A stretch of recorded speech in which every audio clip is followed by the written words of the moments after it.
Welcome to TestGeek Exam Prep's Series 6 video course. My name is Brian. I am the founder of TestGeek Exam Prep, and what we will be doing over the next several hours of course is to ensure that you have all the information necessary in order to pass your Series 6 exam.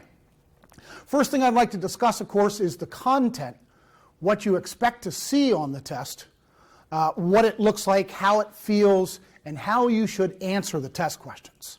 Okay? First of all, you will see questions pertaining to individual securities, stocks and bonds, generally speaking. Now, there aren't a whole lot of questions specifically on these individual products. However, all of the mutual funds, the investment companies, the variable products contain these securities. So we have to understand their characteristics, their objectives, and their risks as well. Okay? So we'll probably be spending a significant amount of time on the securities, all the different types of equity securities and debt securities. Okay? And then, of course, we will be covering the investment company products.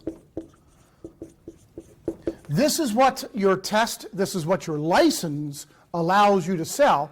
So obviously we have to go through a significant amount of the products, the characteristics, and those sorts of things. Also, the variable products. That would be variable annuities as well as variable life insurance as well. Okay? Then, some of the more broker-dealer agent relationships, evaluation of customers.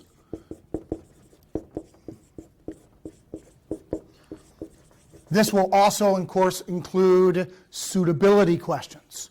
You will be seeing customer profiles, and they will be asking you to make a suitable recommendation. That's the fun stuff. That's the stuff we really like to do, right? Also, some securities, as well as tax rules or laws, okay, as well as opening and handling customer accounts. That's essentially the material accounts, the content that the Series 6 will cover. There is 100 total graded questions. You will actually answer 110 questions. All of these exams, as you go through your career and you continue to take some of these FINRA exams, you'll notice that every exam includes experimental or beta questions. You are not graded for nor against these questions. Okay? You don't even know which ones they are. They're randomly interspersed throughout the test. But again, you're only graded on 100 questions, and of those 100 questions, you must answer any 70 correctly. Okay? 70% gets this thing out of your life. Right? There's really only two scores on this exam. A P for pass and not a P for not pass. Okay? Anything over 70 is gravy. Obviously, you want to probably score the best you can. What I usually do in class is I usually aim for about an 80%, thereabouts. Give us a little room for error, that kind of thing. Okay? But ultimately, there's really only two scores, a P and not a P. And that's what we want to concern ourselves with. Because again, once you pass this one, that means you're going to have to study for another one. So it's all about the P, passing the exam. Okay? Now, how's the best way to get this thing out of your life, right? Okay? There is a path of least resistance, so to speak. Okay? How to pass. I always like to tell the story that when I was first hired by a broker-dealer in Portland, Oregon, way back in 1992, the boss says, "Welcome to the team. Here, read this." Right? And he shoves over to me a 700-page Series 7 textbook and says, "Take a test." I said, "Okay." Point being is, that's all I had was that textbook. And I read the thing cover to cover 3 times. Now, You read a 700-page manual, cover to cover. How much of that do you think you're going to retain? Probably not a whole lot. Okay, maybe what, 10%, 20%? You know, and that's why I had to read the thing cover to cover 3 times. Now, back then, you know, it was prior to internet. You know, I didn't have online classes. I didn't have video presentations, online questions, practice finals. I didn't have any of that. Okay, so that's why I went through the thing cover to cover 3 times, and I wrote notes on each unit the 3rd time I went through it. I swear to this day that actually writing out the notes is what got me past that test. Okay? In today's world, however, you have far more tools available to you to help you get past this thing. Okay? So let me show you the best way to do this. Instead of reading that textbook cover to cover, okay, take it unit by unit. Right? Start with Unit 1. Read through Unit 1. And most of the publishers also have video presentations, as we do as well now. So read Unit 1 or the video. Some people like watching videos rather than reading it. I'm a big reader. I enjoy reading it. That works best for me. But some people like to hear somebody speak it to them, audio. So whichever one fits you the best, that's fine. Or if both. Then go into your practice questions and do 20 questions on Unit 1. 20, not 120. Okay? That's all you really need. Then repeat the process for Unit 2, right? Read and or watch a video. Do 20 questions solely on Unit 2. Some of the publishers allow you to customize your exams, right? Where you can actually just choose 20 questions from Unit 2 or 20 questions from Unit 1. Okay? Now, once you finish those 20 questions on Unit 2, now you'd like to do 25 questions on both Units 1 and 2. You see, as we are obtaining information, we are also reinforcing what we've already read.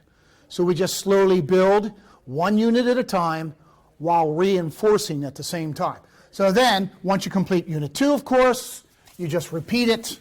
Unit 3,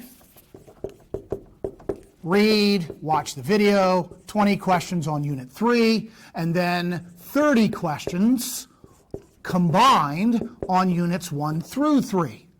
Unit 4, read, watch video, 20 questions on Unit 4, right? And then 40 questions on Units 1 through 4 combined. You see, again, you get it, okay? I like to refer to this as the inverted pyramid, where you start with Unit 1, then Unit 2, and reinforce. Unit 3, and then reinforce. Unit 4, and then reinforce. All the way through the textbook. It is by far the best way you do this, okay? Rather than having to read that thing cover to cover. My goodness. I wouldn't wish that on my worst enemy, reading those things cover to cover. Okay? You just can't retain much that way. So, once you've been through all of that, read in the videos and all that stuff through the textbook and the practice questions, okay? Once you've been through all of that, then is the optimal time to take a class, such as this one. Because what we're going to focus on now is what is on the test, what I like to refer to as the test world only, as opposed to the real world. Some of us here watching these videos, right, might already be in the securities industry in some capacity, right? And you understand and you see the procedures, the things that you do at your firm. Okay, which might not necessarily be the same thing that is minimally required by the industry. So there can be a discrepancy between the test world and the real world. So what the class, of course, is going to focus on is solely what shows up on that test, how it shows up on the test, and how you should answer it on the test. Okay? Again, because we're looking for that P. Okay? Anything above and beyond 70%. 70 questions correct. That's the only thing we're looking for. I tell people this is really not an academic process. It's not really like college. It's a lot different than that. Okay? Because again, once we complete this one, guess what? You got another exam to do as well. Because I know we all have our own little ways in which we like to study and take tests, but again, I caution you, this is not like college. This is not really an academic process. Okay? This is learning how to take and pass a standardized multiple choice exam. Okay? And like I said, there is a path of least resistance to this. Over 20 years and over 4,000 people, I've seen all kinds. Okay? The secret, the path of least resistance to getting at least a 70, if not better, begins with keep it simple. The more you think, the more you sink. Paralysis by analysis. And I'll tell you, every test writer went to the same university and got their PhD in psychometrics.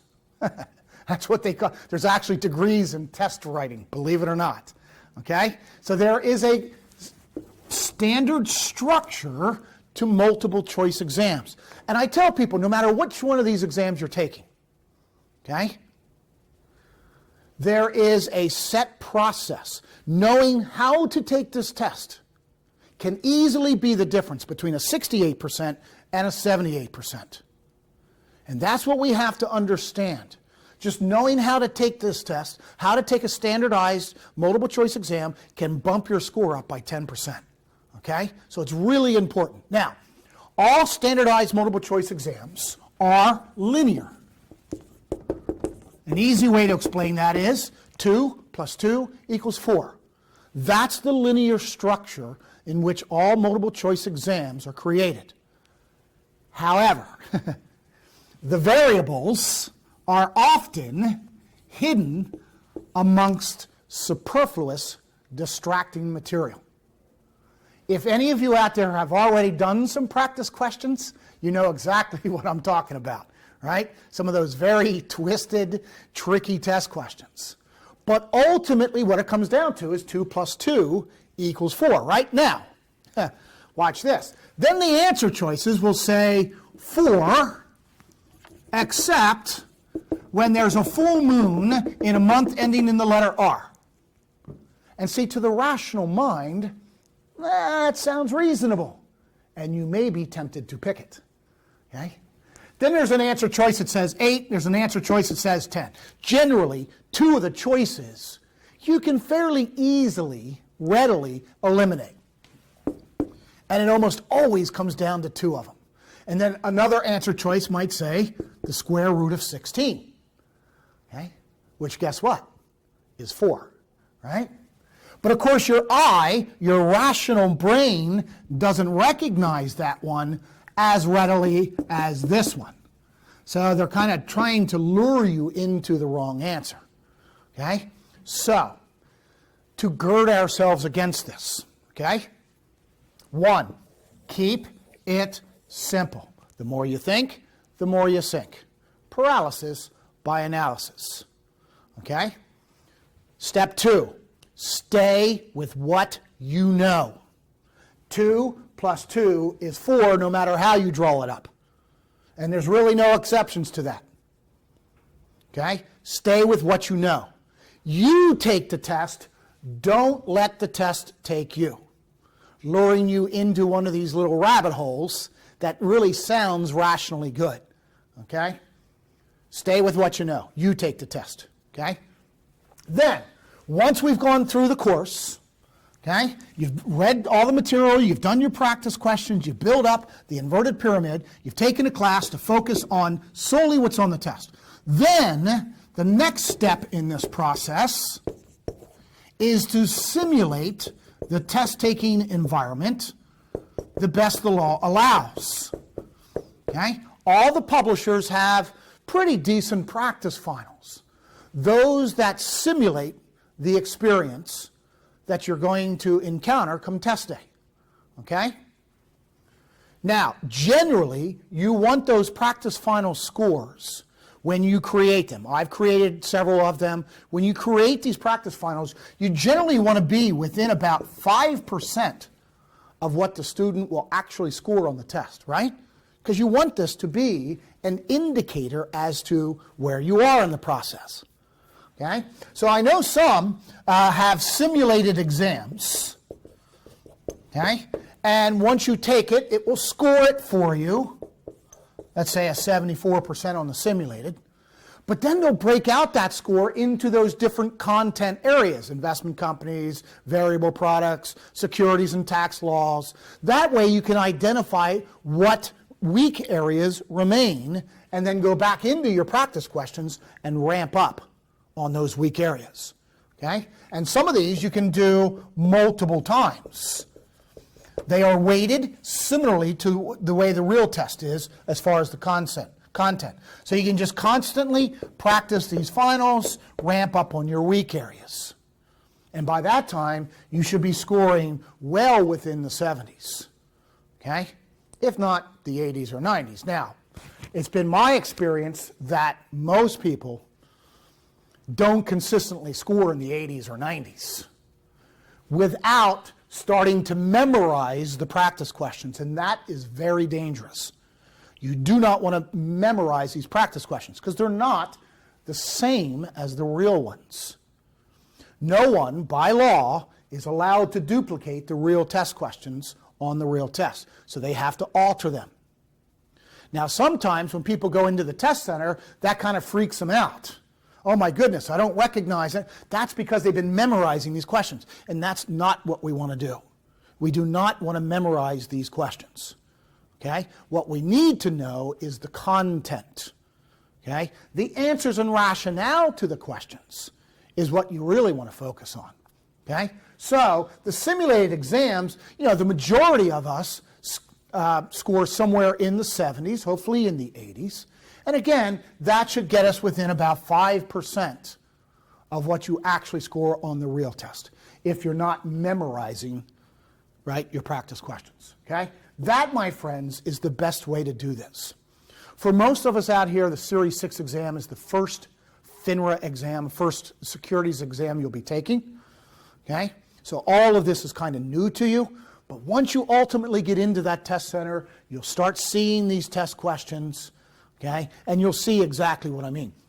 I'm not here trying to scare anybody. I just want you to understand ahead of time what you're planning to see. I'd rather tell you now than have you discover this the day you sit in front of the computer screen. Okay? So this is the best way to do it. This is what increases your chances of getting that P, 70% or better. Okay? So we'll take a quick break. We'll come right back and we'll dive right into the content. I'll see you soon.